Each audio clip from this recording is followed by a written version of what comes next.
बिस्मिल्लाहिर्रहमानिर्रहीम। Dear students, इस video में हम 9th क्लास बायोलॉजी ब्रांचेस में जो सेकंड टॉपिक हम पढ़ेंगे आज।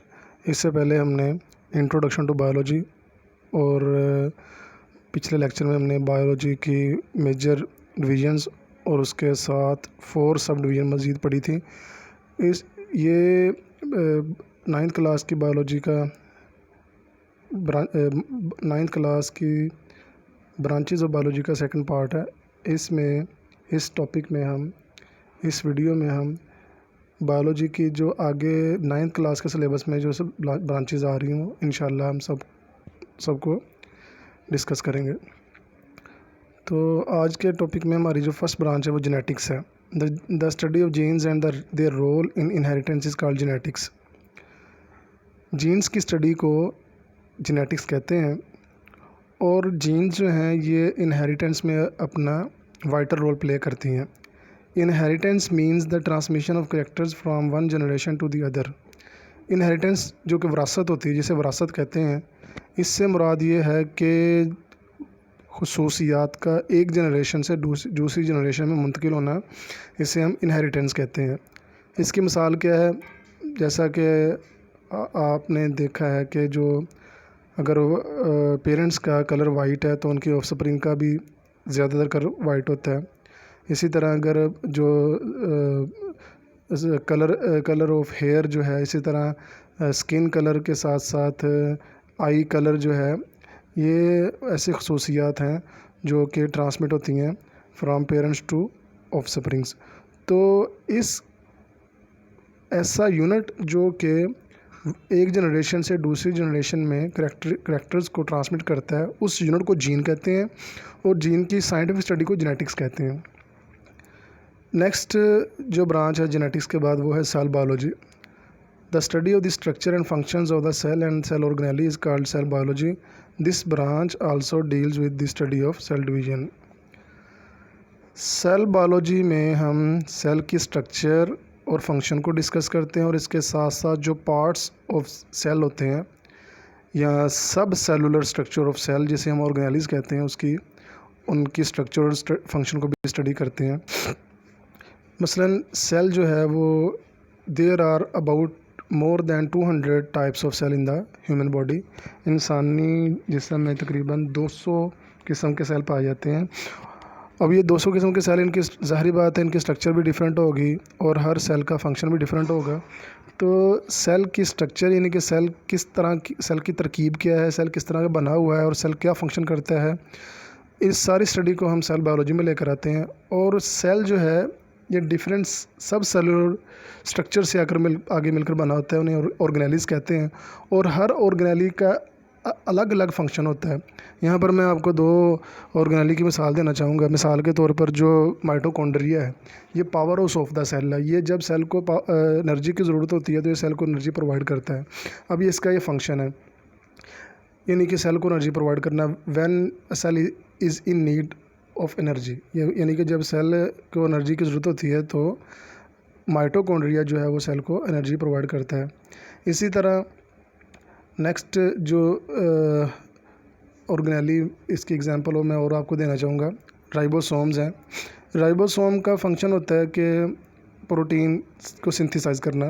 राइबोसोम को प्रोटीन फैक्ट्री भी कहते हैं, यानी कि सेल को जिस तरह माइटोकॉन्ड्रिया नीड पर एनर्जी प्रोवाइड करता है, इसी तरह राइबोसोम जो है वो सेल में वो प्रोटीन बनाता है। तो सेल की स्ट्रक्चर फंक्शन और सेल के अंदर पाए जाने वाली ऑर्गेनेलिज की स्ट्रक्चर और फंक्शन, इस तमाम स्टडी को हम सेल बायोलॉजी में लेकर आते हैं। और इसी के साथ साथ हम सेल डिवीजन जो होती है, जिसमें एक सेल जो है वो आगे फर्दर सेल में डिवाइड होता है। मिसाल के तौर पर माइटोसिस में एक सेल जो है वो 2 में डिवाइड होता है और मियोसिस में एक सेल जो है वो 4 हप्लॉइड सेल में डिवाइड होता है। तो सेल डिवीजन को भी सेल बायोलॉजी में ही स्टडी किया जाता है। सेल बायोलॉजी के बाद अगली ब्रांच है जी physiology. This branch deals with the study of the functions of different parts of living organisms. पूरी बॉडी के अंदर जितने भी पार्ट्स पाए जाते हैं या ऑर्गन पाए जाते हैं लिविंग थिंग्स के, उनके फंक्शंस को हम फिजियोलॉजी की स्टडी में लेकर आते हैं। मिसाल के तौर पर in case of human being there are different organs or function there are different organs or parts of the body of human being. Example given, अगर हम हार्ट की बात करते हैं तो हार्ट एक स्पेसिफिक ऑर्गन है इन ह्यूमन बॉडी का। इसका फंक्शन क्या है कि जिस्म के अंदर ब्लड को और ब्लड के अंदर जो डिज़ोल्व फॉर्म के अंदर जो मिनरल्स जो सब्सटेंस होते हैं डिज़ोल्व फॉर्म के अंदर, उनको एक बॉडी के एक पार्ट से दूसरे पार्ट में सर्कुलेट करवाना होता है। तो इसी तरह जो किडनी है ये भी ह्यूमन बॉडी का एक ऑर्गन है और इसका फंक्शन क्या है जी कि यूरिन फॉर्मेशन के अंदर इन्वॉल्व होना, यानी कि किडनी जो है ये यूरिन फॉर्मेशन में हिस्सा लेती है। इसी तरह जो ओस्मो रेगुलेटरी फंक्शन में भी किडनी इन्वॉल्व होती है, यानी कि जो बॉडी के अंदर जो वाटर का और जो साल्ट्स का जो बैलेंस होता है ये भी किडनी जो है वो बरकरार रखती है। तो डिफरेंट पार्ट्स जो कि लिविंग थिंग्स के अंदर पाए जाते हैं उनके फंक्शन की स्टडी को हम फिजियोलॉजी कहते हैं। फिजियोलॉजी के साथ जो नेक्स्ट ब्रांच है वह जी embryology. It is the study of the development of an embryo to new individual. एक एम्ब्रियो से पूरा ऑर्गेनिज्म, यानी कि एक एम्ब्रियो की डेवलपमेंट जिससे पूरा ऑर्गेनिज्म आगे प्रोड्यूस होता है, ये स्टडी है एम्ब्रियोलॉजी की। ये आपके सामने एक जो है वो इंसानी एम्ब्रियोलॉजी शो किया गया है। ये एम्ब्रियोलॉजी इसके अंदर डेवलपमेंट होगी और डेवलपमेंट जो होने के साथ साथ ये एक पूरा ऑर्गेनिज्म जो है ये प्रोड्यूस हो जाएगा। तो इसकी स्टडी को हम कहते हैं एम्ब्रियोलॉजी। एम्ब्रियोलॉजी के बाद जो नेक्स्ट ब्रांच है वो है टेक्सोनोमी। टेक्सोनोमी टेक्सोन से निकला है। टेक्सोन कहते हैं जी जो क्लासिफिकेशन के अंदर जो यूनिट्स आते हैं उन्हें हम टेक्सोन कहते हैं, तो उसी से टेक्सोनोमी बना है। It is the study of the naming and classification of organism into groups and सब ग्रुप्स। जानदारों को साइंसी नाम देना ये भी टेक्सोनोमी में शामिल है, और इसी तरह एक जैसे जानदारों की क्लासिफिकेशन सेम ग्रुप में और डिफरेंट ऑर्गेनिज्म की क्लासिफिकेशन डिफरेंट ग्रुप में करना, ये सारे का सारा टेक्सोनोमी में शामिल है। टेक्सोनोमी में हम जानदारों को साइंटिफिक नेम भी देते हैं और इसके साथ साथ उनकी ग्रुपिंग भी करते हैं। जो लिविंग थिंग जो जानदार आपस में क्लोज रिलेटेड होते हैं उनको सेम ग्रुप में रखा जाता है, और जो डिफरेंट ऑर्गेनिजम्स होते हैं या डिफरेंट लिविंग थिंग्स होते हैं उनको डिफरेंट ग्रुप में रखा जाता है। मिसाल के तौर पर ये जो पैंथर है, लाइन है, कैट्स है, इनका ग्रुप सेम है क्योंकि ये आपस में क्लोज रिलेटेड है। इसी तरह जो स्पैरोज़ हैं और इसी तरह पिजन्स हैं और जो डव्स हैं, इनका जो है वो ग्रुप सेम है क्योंकि ये आपस में रिजेंबलेंस रखते हैं, क्लोज रिलेटेड हैं। और कॉन्ट्रेरी टू इट, इसके बरक्स अगर देखा जाए तो जो डॉग्स हैं और जो वुल्फ हैं, इनका जो ग्रुप होगा वो डिफरेंट होगा अकॉर्डिंग टू कैट ग्रुप्स, यानी कि लाइन और टाइगर के ग्रुप के वाले से जो डॉग्स और जो वुल्व्स हैं इनका ग्रुप हो वो अलग होगा क्योंकि डिफरेंट उनसे डिफरेंट हैं। तो इस सारी स्टडी ये जो है टेक्सोनोमी में आती है, जिसमें हम लिविंग थिंग्स के नेम रखते हैं, साइंटिफिक नेम रखते हैं और उनकी ग्रुपिंग करते हैं उनकी क्लोजली रिलेटेड कैरेक्टरिस्टिक्स और उनके डिफरेंसेस की बुनियाद पर। टेक्सोनोमी के बाद जो नेक्स्ट ब्रांच है बायोलॉजी में वह है palaeontology. It is the study of fossils which are the remains of extinct organisms. Palaeontology ये फॉसिल्स की स्टडी होती है, और फॉसिल जो बाकियात होती हैं नापैद जानदारों की, यानी कि जो नापैद जानदारों जो कि ख़त्म हो चुके हैं, एक वक्त था वो इस प्लेनेट पर पाए जाते थे, तो वो ख़त्म हो गए और उनकी जो बाकियात थी, जो फॉसिल्स थी, वो ज़मीन के अंदर जो है वो स्टोर होगी। तो उनकी यानी कि जो एक्सटिंक्ट ऑर्गेनिजम्स होते हैं, उनके जो फॉसिल्स होते हैं, उनकी स्टडी को पिलियंटोलॉजी कहते हैं। पिलियंटोलॉजी के बाद जो नेक्स्ट ब्रांच बायोलॉजी में शामिल है वो है इन्वायरमेंटल बायोलॉजी। यहाँ पर बायोलॉजिकल लिखा गया है, ये लफ्ज़ बायोलॉजी है, environmental biology. It deals with the study of the interactions between the organisms and their environment.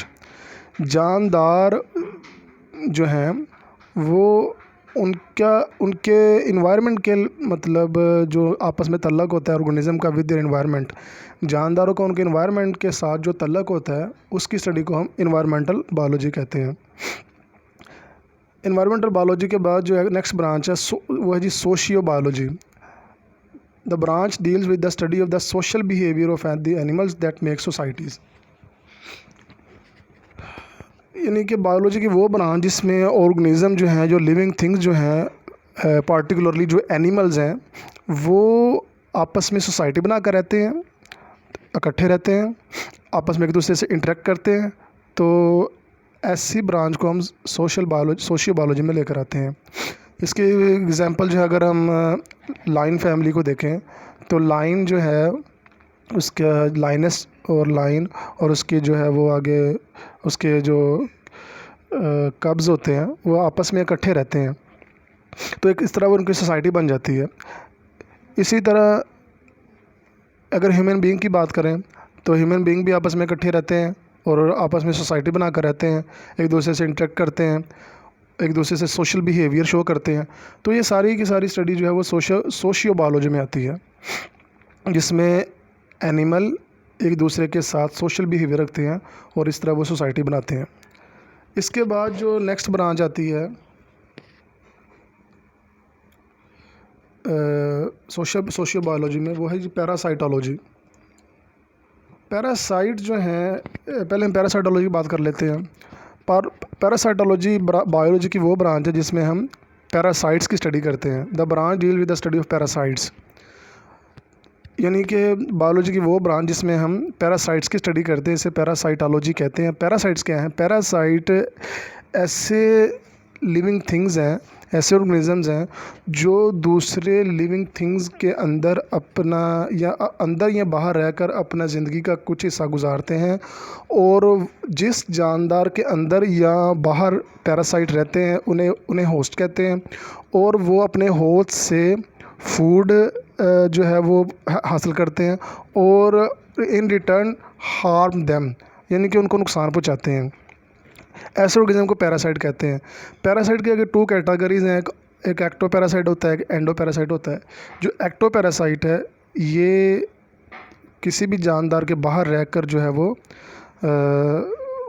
अपना लाइफ साइकिल या अपनी ज़िंदगी का कुछ हिस्सा गुजारता है, और जानदारों के बाहर रहकर वो ऑर्गेनिज्म से, एनिमल से वो फूड हासिल करता है और उनको नुकसान पहुंचाता है। ये आपके सामने एक डायग्राम में जो है ना बेड बग जो है उसको शो किया गया है।